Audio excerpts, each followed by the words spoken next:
Can you live in Mexico on Social Security? Well, the average Social Security payment in 2023 is $1,827, or in Mexican pesos, we're looking at 33,000 pesos approximately at today's exchange rate. So, can you live in Mexico on 33,000 pesos a month? Let's find out. First, let's take a look at what the typical Mexican makes, because if a Mexican can live on a certain amount, you should be able to as well. First, let's take a look at the minimum wage in Mexico. As you can see by this graphic here, the majority of the country is in this red area, and anyone living in this area, the minimum wage is 207 pesos per day, or if you're living near the border, it's about a 50% increase, or 312 pesos per day. But since the vast majority of the population in the country lives in this red area, let's take a look at this smaller number here. So 207 pesos, this is the daily minimum wage. However, employees in Mexico get paid even on their days off. So to get the monthly minimum wage, you would have to multiply this times about 30. So when you do that, it comes to about 6,200 pesos per month, or approximately 1/5 of what the average Social Security recipient is getting. Well, then you can get a pretty good idea that yes, you can live in Mexico on Social Security. With that said, only a tiny percentage of the population here makes just minimum wage. So now let's go look at the wages of other various job positions. So first we're going to go to misalario.org. This is a website that collects a whole bunch of information from people around Mexico. They compile it into one database and then give you averages of various salaries around Mexico. So first let's go to tu salario, compara tu salario aquí. Okay. First, let's look at a cashier. So we're going to go cajero de tienda. So like your average cashier in a grocery store or convenience store, something like that, is going to be making about 8,400 pesos per month. And this is someone with 5 years of experience. So it's not someone just starting out and not someone who's been doing it their whole life. So 8,400, that's about 1/4 of what the Social Security recipient is getting. So now let's look at a higher paying salary, an emergency room nurse. So this is going to be paid higher than a regular nurse. Enfermera, right here. So the average emergency room nurse with 5 years of experience is going to be making about 17,000 pesos a month, or just 1/2 of what you're getting on Social Security. So when you look at this, I think this gives you a really good idea of how well you can live in Mexico. Because an emergency room nurse, this is someone with a lot of experience. They've gone to school for quite a while. They've been working at their job for 5 years already, and they're only making 1/2 of what you're collecting from Social Security. Next, let's go with another unskilled labor. Let's go like jardinero, a gardener. So the average gardener with 5 years of experience is at 11,000 pesos a month, or just 1/3 of what you're getting from Social Security. And finally, let's look up someone who has a lot of schooling and is in a high paying position. So I'm thinking like an aerospace engineer. Ingeniero, because aerospace engineer comes to mind because there are some aerospace factories near where I live, like Boeing, and I think one other has a factory here.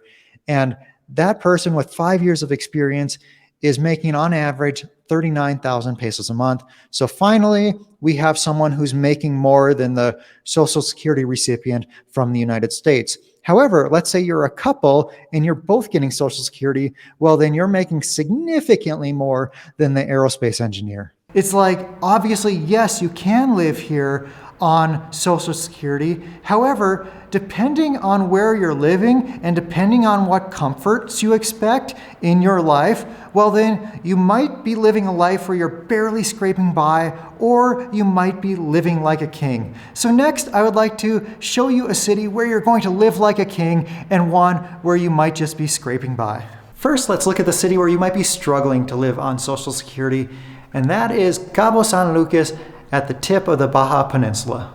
To find some homes for rent in Cabo San Lucas, first we're going to search Google Casas en Renta, which means homes for sale, Cabo San Lucas. And then we're going to click on the Inmuebles 24 listing. This is usually my favorite real estate website in Mexico to browse because I just think it's the easiest to use. I think it's the most user-friendly, but you might have another opinion. So at the very top here, we have some homes that are about $3,000 a month. This one is $1,600 or $1,700, still too expensive for our price point. Let's see if there's anything that's affordable. So here's $300, but it's per night. So that's not going to work out. And then here's some that are in the $6,000 or $7,000 or $8,000 per month range. So that's not going to work out either. But I'll click on the cheapest one I see here, 30,000 pesos per month. Oh, no, actually, it looks like that's going to be per week or something, because the actual rent for longer term is 55,000 or $3,000 a month, give or take. So that's not going to work for us. So let's go to Facebook Marketplace instead, because I think we will find some that will work for us and our budget on Facebook Marketplace. So we're going to change our location here to Cabo San Lucas, Baja California Sur. 5-mile or 5-kilometer radius looks good. And let's check out this one here. It's 16,000 pesos a month or $900. So this is 2-bedroom, 1-bathroom. It says it includes internet, but usually when it includes internet, they include a slow internet, like one of the cheaper internets they can buy. So you might have to pay to upgrade your internet. So that's the backyard there. And kitchen and living room area. So this furniture that's included is very cheap furniture. It's some of the cheapest furniture you can buy here. Like when I'm renting a cheap Airbnb here in Mexico, well, this is the kind of furniture that it has. At least the driveway is paved there. So that's one good thing. And then it has like a real gate that you can close for the garage. So that's good as well. But this refrigerator is small, although at least it's larger than you see in a lot of lower end Mexico homes, but it's still a cheap option to buy. This shelving is cheap. This stove is cheap. Everything in this home is cheap. And this is the cheapest style of closet you can buy here in Mexico as well. So for $900 a month, this does not seem like a great deal to me, at least compared to what I'm used to in other places in Mexico. Let's check out this one that might fit our budget, 12,000 pesos a month, about $650. So it has a driveway here that's not even paved. This wall here looks jacked up, like they didn't even put any sealant in between all these bricks. Looks very small. And if this is the kitchen there is nothing there. Yeah, for $650 a month, this thing is garbage. So as you can see, the real estate options in Cabo San Lucas are not great at this budget. Now, if you go over here and you have $5,000 a month to spend, $3,000 a month to spend, no problem. You're going to get an awesome place. But this video is about living here on Social Security. So as you can see, your money isn't going to go very far in Cabo San Lucas. You might be paying $900 a month to rent a very basic home. You might be paying $200 a month for your electric bill because it gets so hot there that you'll probably want to run your AC a lot. And in addition to that, you have all of your other regular life expenses, your car expenses, your cell phone bill, your health insurance. So let's say you want to get private health insurance here in Mexico. That might be $200 a month. Or if you have a pre-existing condition and you can't get the private health insurance, well, maybe you opt for EAMS or IMSS, which might run you $50 a month. But anyway, all these expenses add up, and that doesn't even count like eating, getting food and whatnot. And even if you're going to the grocery store and cooking all your meals at home, that can still be another $100, $200 a month, or maybe even more, depending on what type of groceries you're getting. When it comes to eating out in Cabo, you're looking at similar prices to eating out in a major U.S. city. Of course, you can always go into the local neighborhoods and go to the taco stands and the street food and whatnot, and that's going to be a lot cheaper than eating at regular sit-down restaurants. But still, even that's going to be more expensive than other places in Mexico. By the way, if you're enjoying this video so far, please do me a favor and poke that like button. Now let's take a look at Pachuca, Hidalgo, the city where you're going to be living like a king on Social Security. To find some homes for rent in Pachuca, we're going to head on over to Facebook Marketplace. We're going to change the location here to Pachuca de Soto Centro. And then 10 kilometers, that looks good to cover the whole city, and click apply. And then I already searched Casa and Renta here, but let's click on some of these listings and see what's available. So this one, $4,500 a month, about $250. You have 2 bedrooms, 1 bathroom. And let's take a look at these. Nice spacious living room area. I like that the stairs have a railing. You don't always have a railing on the stairs, especially at lower budgets. So here's the house from the outside. the kitchen looks decent, way nicer than those Cabo San Lucas places we were looking at. And look how much cheaper it is, 250 versus 900 over there. Like, it's night and day difference. They're not using the cheapest closet they can buy here either. So you have a decent closet that also had some drawers in it. It looks like it's in a gated community here with a kids' play area. This might be a tennis court there. And there's a dog park as well. Yeah, it looks pretty decent. I like it, especially for the $250 a month range. Okay, now let's click on this one. It's 6,000 pesos a month, so maybe like $350. 3 bedrooms, 1.5 bathrooms, so it is bigger than the last one. This looks very spacious. I like this with the big, beautiful windows here leading out to the small backyard. I like the kitchen there. There's lots of storage. It looks like there's lots of space there as well. So what does it say here? 24-hour security, so it's inside of a gated community. And this is the name of the gated community, Viñedos Residenciales. It has a little patio here overlooking the community. Oh, and I think the patio you see here might be this one that you see in this picture.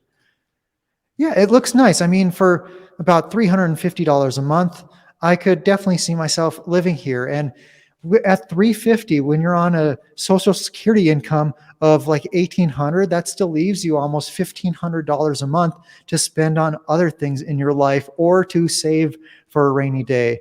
And the backyard is actually bigger than I initially thought from the picture coming from the inside, because it wraps around here like that. So that's nice as well. So now let's look at a more expensive option here in Pachuca. Let's say you have 2 incomes of 2 people with Social Security, and you can pay 25,000 pesos a month in rent. So this one has 5 bedrooms, 3.5 bathrooms, and it also has a room of maid's quarters as well. So that's not included in the 5 bedrooms. So it's like 6 rooms, 3.5 bathrooms. So nice spacious kitchen there. This is 25,000 pesos a month. So what is that? You're looking at probably like $1,400 a month. This is pretty rare in Mexico to have an enclosed garage with an automatic garage opener. So you have parking underneath the house there. Very interesting look to this house with these stairs leading up to the front door. I can't say I've seen that before. That's pretty neat. So looks pretty spacious.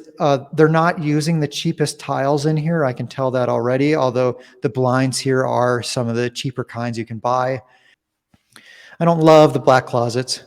But again, we're just looking at a couple listings here. Here's the picture of the garage with the garage door opener, and you can see that it goes way back there. It looks like you could double park a car there because of how far it goes back.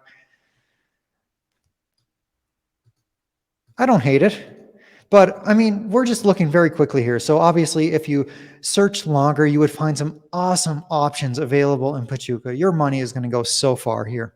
So although people don't rave about Pachuca, it is still a nice place to live, I think. Although I've never personally lived there, it's a place I would consider living, and these are the reasons why. Number 1, it has great climate year-round. Number 2, you're close to a lot of things. You're close to the New Mexico City airport. You're close to Mexico City. You're close to the Pueblos Mágicos that are a short drive up the mountains where there's tons of history and nature and culture and all sorts of things to do and see up there that make great weekend getaways or even a place to live. And in addition to all those things, if you drive just a couple hours from the city, you can get to many different places. Plus, it's a very affordable place to live. Maya and I recently went there, and we went to this restaurant where we had this incredible meal. It was a 3-course meal that included a drink as well. The presentation was on point. The food was amazing. And for everything, it was $10 per person, 180 pesos.